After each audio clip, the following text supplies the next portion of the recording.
Wherever you are in the world, you've probably heard of the California dream. Well, for the next 72 hours, I find myself exactly here in Southern California. And I'm going to be spending time in Los Angeles, San Diego, and Orange County, 3 of the most desirable places to live in the entire world. Now, the video is not going to start over here in Newport Beach.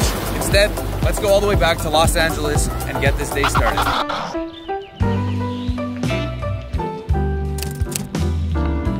So day 1 on the itinerary, actually, let's call it day 0, is the final day in Los Angeles. I've been living here for 4 weeks now, and in order to properly send myself off, I'm trying to do all of the things that I haven't had the chance to do. The first activity on the list is to hike Runyon Canyon. Runyon Canyon is located in the West Hollywood / Beverly Hills part of LA, and it is the only hike that I've ever been on that has its trail completely paved. We don't want anyone spraining an ankle or breaking a nail out here in Beverly Hills, am I right? Also, if you've been following me for a while, you've probably seen my guide before. Sharon was born and raised in Orange County, California, so she's going to be my expert guide for these next 72 hours, but this hiking part, oh well, that wasn't her idea. So far, so good? Great. We're thriving out here. Do I want to be here? No. Am I going to be here? I have to be because I have the car. I'll put some in your hair. There you go. Now you're a real California girl. Hi, it's me again. Let the record show, Will said this whole thing would take like an hour. It's been 61 minutes. 61 minutes. So he will be hearing from my lawyers.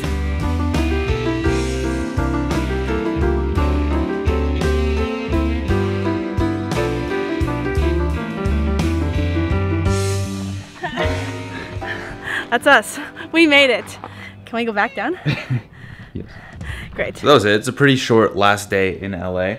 And the next stop is to head down south to San Diego. It's actually been really hard to book accommodations and car rentals and everything because it's pretty expensive down there. But I hear that for all of that money that you're gonna spend, it's definitely worth it. So I hope that whoever they is, all right.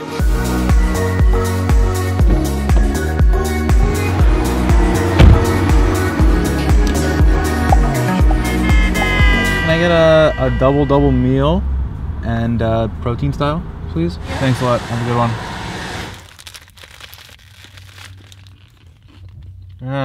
That's so good.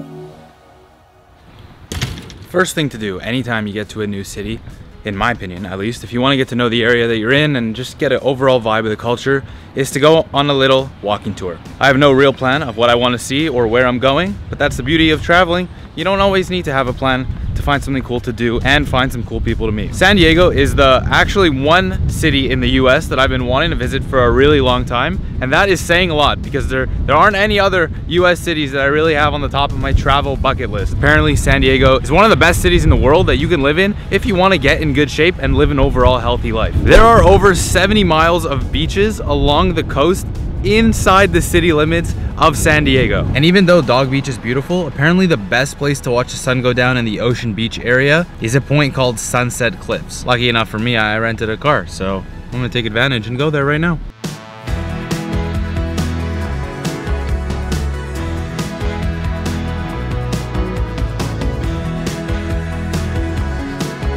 This is why I thought I was going to love San Diego. Oh my God! Hard to describe the words, but you know, you guys are seeing it live right here. This has to be the most beautiful point in the US that I've seen so far. This is any indication of what the rest of San Diego is like. Man, I can't wait to keep exploring.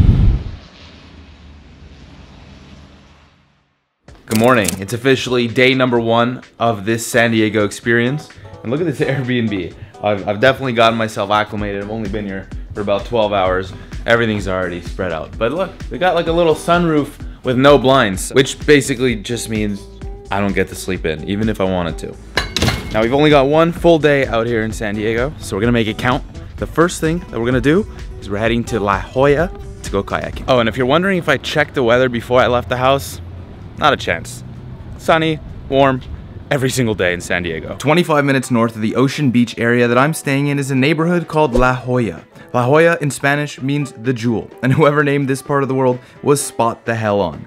La Jolla is a beachside upscale surfing town full of incredible restaurants, amazing surf waves, a great Mexican influence, and some of the friendliest and most down-to-earth people that you'll find in the US.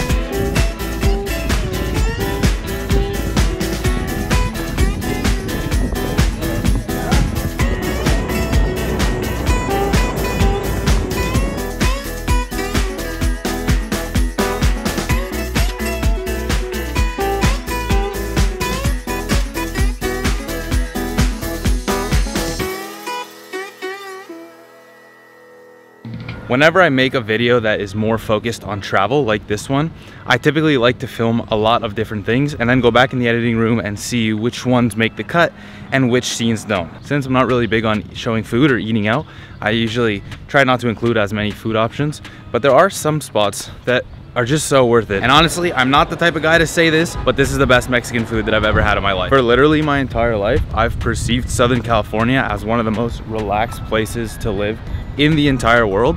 But it's interesting that actually once you get here, there are places that are less relaxed than others and places that are more relaxed than others. My best example of that is just comparing LA to San Diego and then also to, as you're gonna see soon, Orange County. All in all, La Jolla, honestly, forget the rest of San Diego. Come to this part of the world just to go to La Jolla. The video's not even halfway done, so I'm not really sure how we're gonna one-up La Jolla, but we're gonna try. Yeah, I'm an adult sized baby, I know. This is the San Diego Zoo. It is one of the world's largest zoos, housing over 3,700 animals of more than 650 species. And it was a pioneer in the concept of open air, cageless exhibits that recreate natural animal habitat. So the zoo has this thing called the Skyfari, and it actually brings you over 3/4 of a mile through the entire park to get you around. You can take it as many times as you need to go back and forth between the attractions, because the San Diego Zoo is actually really big. It's actually pretty cool to be doing this and just to be able to see all these different kinds of animals that exist in our ecosystem, but also because all these animals come from different parts of the world. This is like Planet Earth in real life. For the amount of episodes that I've watched and the amount of David Attenborough I've listened to, I'm finally getting to see what these animals look like. The lion hunts the gazelle is just looking around, the gazelle just wants to eat some bread and cheese, but there's no bread and cheese, in fact it's just plants. Just plants. Why? Because we're in Africa. No, we're not, we're in San Diego, but we're in the zoo, so it looks like Africa. They specifically put the lion in a different section of the zoo from the gazelle so they wouldn't kill each other, but no, the lion doesn't care. The lion is hungry, he didn't have his vegan avocado toast for breakfast, so he jumps over and he finds the gazelle, and then he goes no, that's the end of the story. Nothing actually happens to the gazelle because we're just in a zoo. Okay, relax. Thanks though. This one zoo alone and the way that it's built, the urban planning of it, reminds me of so many different parts of the world, and they're all encompassed into one location. Where in the world can you say that if you go straight ahead, you'll see the gorillas, and if you go left, you'll see elephants? Oh, I figured you'd put up more of a fight. Not that tough. Next scene, actually getting eaten by a gorilla. So if you look up the San Diego Zoo on Google, you'll see that there's actually 45,000 reviews about this place, and in total it has a 4.7 star rating. And if I had to tell you my honest opinion on whether or not I think it's merited, it deserves more than 4.7 stars. This is basically just an extremely concentrated area for birds to roam free in. You can see like they're all different colors. Like I've never seen a bird with these sets of colors or these.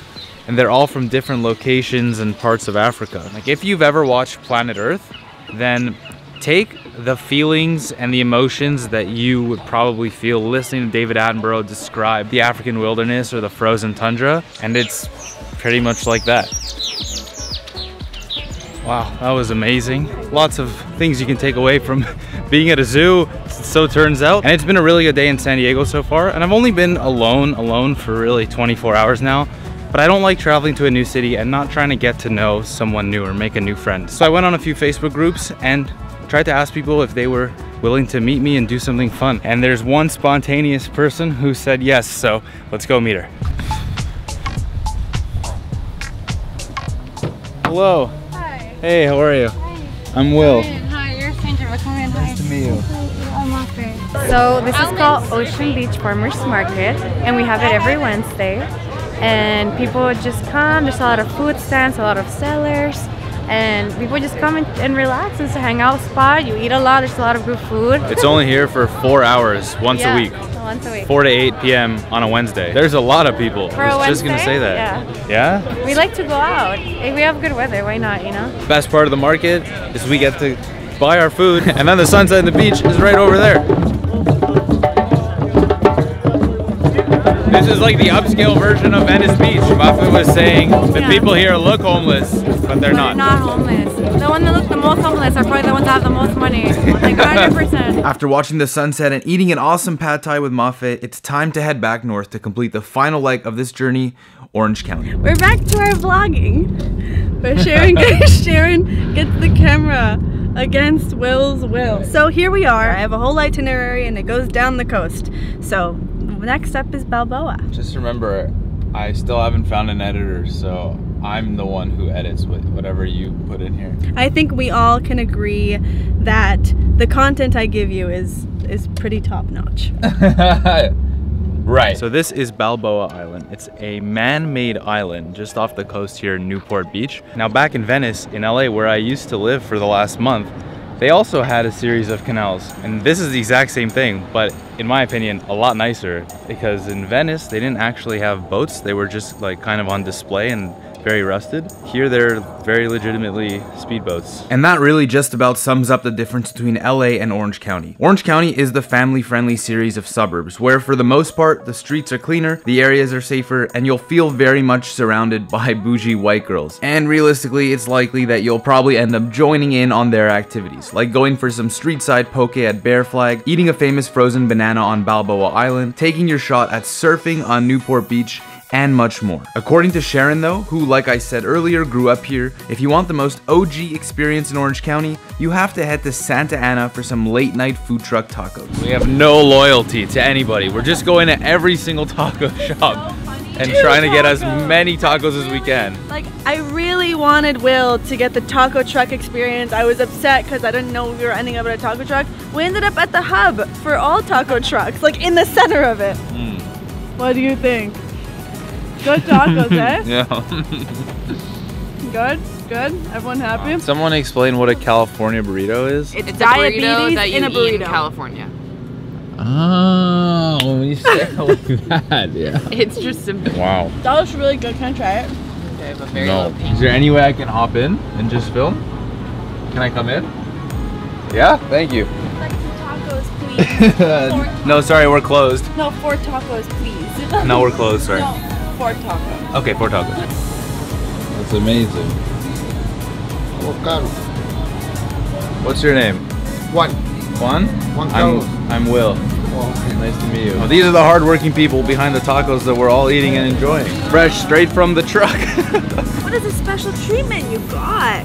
There wasn't avocados in the last one. No? No. Oh. You got the special service. I gotta say, California is an amazing place, but this trip has been so good because I've had a lot of help, actually, with packing lightly and packing efficiently. And that's actually a great segue into introducing the sponsor of today's video, Tru Earth. Tru Earth is a Canadian company that makes a series of eco-friendly products that help you reduce the amount of plastic that you use in both your household and when you travel. Personally, every time that I'm taking a trip, I pack a few of their products. I pack their reusable bamboo cutlery, their stainless steel straws, some mesh bags for grocery shopping, and of course, these laundry strips. Now, the laundry strips in particular are one of my favorite products of theirs just because of how versatile they are. This packet actually holds 32 loads of laundry, so 1 strip equals 1 load of laundry. This is obviously, as you can see, such a thin and light package that is so easy to store in your suitcase and also takes up no room even if you just have a backpack. I've been working with Tru Earth for almost 6 months now. Yeah, it's been a long time. And if you guys want to try some of their products out, then it's simple. Just go to the link in the description below, browse any of the products that you see and want, and then use a discount code Sprought on checkout for 10% off. Thank you, Tru Earth, for continuing to support me as I travel across the US. Now let's get back to the video. The truth is that coming to visit a place like the ones I just showed you aren't cheap. But at the end of the day, they are some of the most sought after places to live in the world, and for good reason. Just being in complete sunshine and heat every single day made me more and more down to be outside and be active. And from that, I ate better, I felt less stressed, I was nicer to people, and I enjoyed the present moment more than anywhere else that I've been to in the world. But to be transparent, I could only learn these things if I traveled with a desire in mind to grow as a person. So I asked waiters to pick the orders for me at restaurants, met up with locals in new cities, took myself on solo dates, and explored as much as possible outside of my comfort zone. Next week on Sprouht, we'll be venturing into Texas to see what the misinterpreted state is really like. If you haven't already subscribed, please make sure to do so.